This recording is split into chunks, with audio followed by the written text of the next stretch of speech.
One of Washington's most powerful lawmakers was celebrated by his conservative allies last night.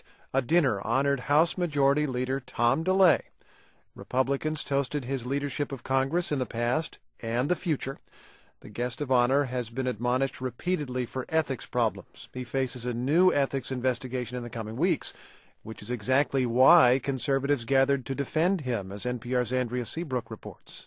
The tables were set, red carnations in place, butter pats shaped like the Capitol Dome, and a giant sign reading, "The conservative movement salutes Tom DeLay." Last night, more than 800 supporters flooded the ballroom of the Washington Hilton Hotel. That's because, says David Keene of the American Conservative Union, conservatives will protect their own.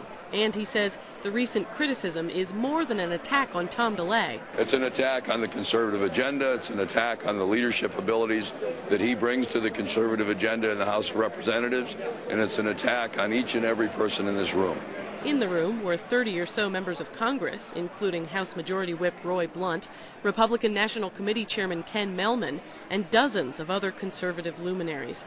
Table sponsors, at $2,000 a pop, included the National Rifle Association, the Family Research Council, and pharmaceutical company Bristol-Myers Squibb. As a happy chatter rose from the DeLay supporters inside, protesters outside made a different sound, more like a carnival barker. We've got to smash corruption right here. He's going to smash it. Let's see what he's got. Hammer the hammer, barked Scott Goodstein of Campaign for a Cleaner Congress. He's referring to DeLay's nickname, the Hammer, for his hard-hitting political strategies. The protesters mean to make their demonstration sound like a carnival, to mock what they say the Congress has become, a circus. Peter Kelly also works with the group. We think the House Ethics Committee is broken. DeLay's given money to all those people. And if we're ever going to find out what happened here in Congress, we're going to need an independent investigator. So dozens of protesters called on DeLay to clean up his act and tried to hand out bars of soap to the people entering the DeLay tribute dinner. Inside, none of that seemed to faze the guests or planners, who launched into a 2.5-hour dinner and program of speeches and videos to inspire confidence in Tom DeLay. There were prayers, this one from DeLay's own pastor, Ed Young of Houston. We're thankful for this team, and we're thankful for this man especially who has led in so many ways. And there were videotaped testimonials from DeLay's allies, like House Speaker Dennis Hastert. Tom has shown an ability to get things done. That kind of success often makes you a target in this town. But it's important to keep in mind that Tom DeLay is making a difference in Washington.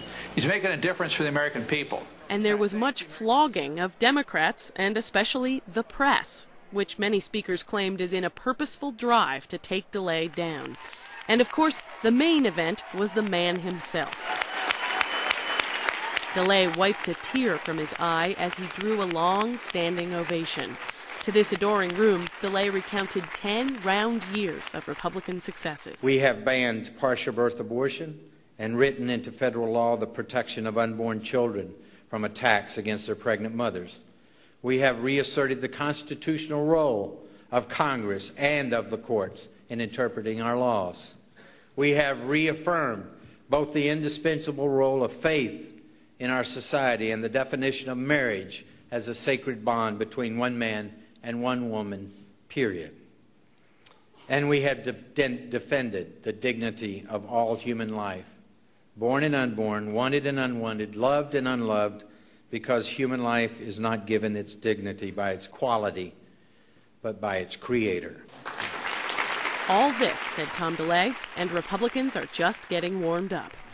For dessert, diners were treated to red, white, and blue cakes with plastic hammers on top, and a special song paid tribute. He's a hammer of justice. He's a hammer of freedom. Andrea Seabrook, NPR News, Washington. Sisters all over this land. Now we've got a hammer. It hammers in the morning. He hammers in the evening.